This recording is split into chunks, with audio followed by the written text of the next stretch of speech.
Hello again, you guys. I'm Chris Bear, and today we're going to talk about Angus.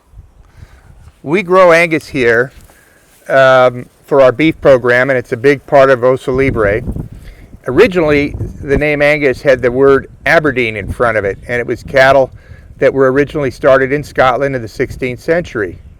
In May of 1873, George Grant brought 4 Angus bulls over to America from Scotland.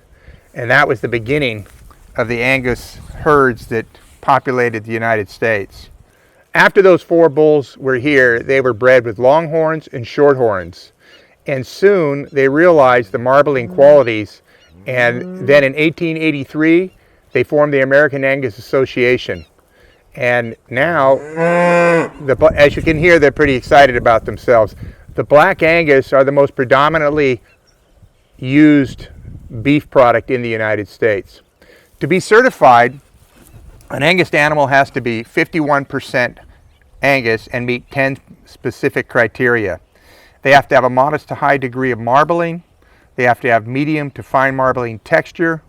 They have to have a 10 to 16 square inch ribeye. And they have to have less than 1,050 pounds of hang weight. If they're any larger than that, they'll be too much fat. And that means they have less than 1 inch of fat carcass on the outside.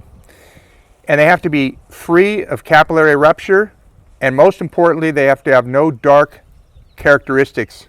And what dark means is stress.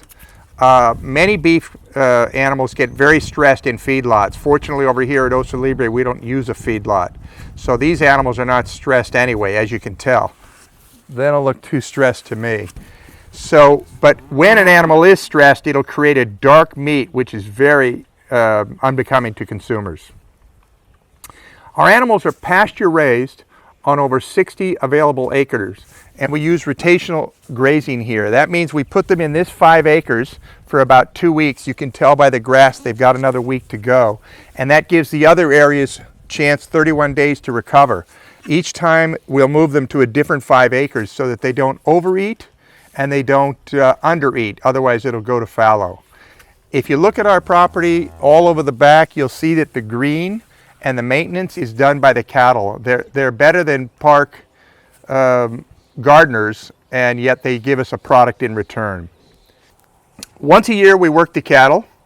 We bring them in, and that's when the bull calves become steers. That's part of the process. And then we brand, we ear tag, we give them a fly and worm maintenance. We check their hooves, their eyes, and their hinds to make sure they're safe. We give them a pregnancy check, and then we let them out. So vines and wines is our first business here.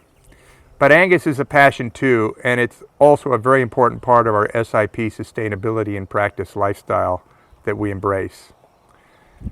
I hope that's given you a little bit of insight. I'm trying to think if I left anything out. We do use no hormones here, of course. They live naturally on pastures, rich pastures in our soil of legumes and grasses. And I think that's about it. So until next time, you guys, stay safe, keep your distance, and hope to see so many of you in the near future in our tasting room enjoying one of our estate Angus burgers cooked by Chef Jeff Scott. Until then.